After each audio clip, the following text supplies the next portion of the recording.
Welcome to the KidLit Deconstruction Zone podcast. In each episode, we'll mine children's books for tools to fill your author toolbox. Let's dig in. Were you a kid that adored reading books about love, or did you groan when stories talked about feelings of love? Regardless of your experiences as a reader, writing about love will never go out of style. In this episode, we're deconstructing 4 ways to tackle love in children's books. The books we're chatting about today have characters who love family, friends, their romantic interests, and themselves. No matter the age group you're writing about and for, love is a great starting point for character motivations. Love is a great source of dramatic conflicts, and love adds depth to a story's themes. If you consider writing characters who demonstrate love, remember to explore these moments in ways that ring true to your audience's age. Either way, don't wait until Valentine's Day to write about love. It's a perennial topic that brings heart to your children's stories all year round. Our first tool is Show Love Through Characters' Actions. Our picture book selection is Love in the Library, written by Maggie Takuda Hall with art by Yaz Imamura. The story takes place in a Japanese incarceration camp in Idaho during World War II. The main character, Tama, takes a role as a librarian in the camp's library. She develops a friendship with George, who stops by each day to take out a new stack of books. George's constant smile and the book's constant company gives Tama hope in a place where all seems hopeless. In a quote from the book, we learn what really brings George to the library each day. Quote, "And then, for the first time, she saw him, really saw George, and saw what he held close to his heart. It was her, Tama." End quote. Tama's love of books plays a big part in the story, but George shows his love for Tama through repeated and intentional actions that show support, care, and emotional attachment. Definitely a bright spot for her during a time of terrible injustice. Our chapter book selection for this episode is Oris and Timble, The Beginning, written by Kate DiCamillo and illustrated by Carmen Mock. It's the touching story of an unlikely friendship that develops between a rat and an owl. The main character, Oris the rat, has no intentions of lending assistance when Timble the owl gets in trouble. It's only when he sees a slogan associated with a fish king on a discarded sardine can that he reconsiders his position. Quote, "Help," said the owl quietly. And then there was only silence. The rat looked at the sardine can. "Make the good and noble choice." The sardine king gave the rat a stern, commanding look. End quote. Through Oris, we see concrete actions of courage, caring, and loving kindness building the foundations of trust that lead to friendship. Here's a writing tip for tool number 1. Craft a scene where one of your characters displays a loving action towards another character.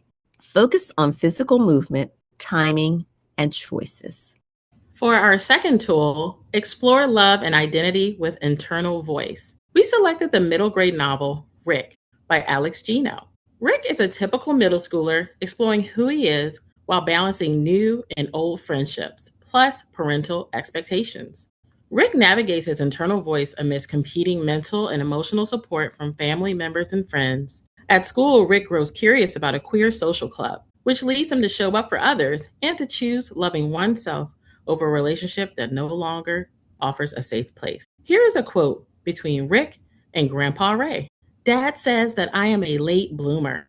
Maybe, or maybe you're blooming now, and you're just not the kind of flower he was expecting." End quote. Beautifully said, Grandpa Ray. With an understanding family member, Rick learns that whether he is aromantic or asexual, he is the best person to know himself. Here's your writing tip. To build your characters, identify community resources your character may seek out to better understand themselves and who they love. Our last tool is Make Love Messy. As our characters grow from children to teens, the way they love changes. Young children wear their emotions and hearts on their sleeves. Expressing love in its many forms as a teen is more complicated, risky, and awkward. In our YA novel selection, Dating and Dragons by Christy Boyce, The story begins with an awkward meet-cute between the protagonist and their crush. Of all people, it's the cute boy who volunteers to take a picture of Quinn and her grandmother outside the high school. And here's a quote from the book. I thought I'd already experienced every new girl at school nightmare imaginable in the run up today. But I guess my brain wasn't creative enough to come up with this scenario. End quote. What a fantastic opening line. It totally captures those emotions of embarrassment and excitement when meeting someone new. Try this writing tip. Imagine a scene where a character meets someone they love, could love, or used to love, and write about those messy emotions under the surface. Here's a bonus tool. Love is not all you need. For kids, love or romance is strongest when it runs alongside other meaningful challenges for your characters. Use age-appropriate conflicts to give love more context, tension, and purpose in your story. Here's a bonus writing tip. Identify one relationship that matters to your character and one non-romantic problem that they are facing. Write a short scene where struggling with that problem reveals how much the relationship matters. Hey, KDZ friends, check out our episode description for our show notes, websites, and amazing resources. Love is in the air, and we hope you find ways to add more heart in your stories with today's writing tips. We hope we've helped you find creative and age-appropriate ways to show how love lives in the pages of your manuscript through action, emotion, and the messy drama of choices. For today's homework, use a writing tip to explore love in one of your children's stories. And we're sharing the love with a special gift for our listeners. For extra credit and to be entered in a manuscript critique raffle, leave a heart and comment on this episode telling us which writing tool helped you the most. For critique details, see the information in our description section. Whether you're writing a picture book, YA, or something in between, grab your writing tools and get to work.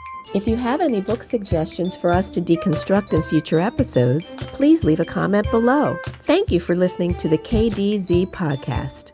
And please remember to like, share, and subscribe.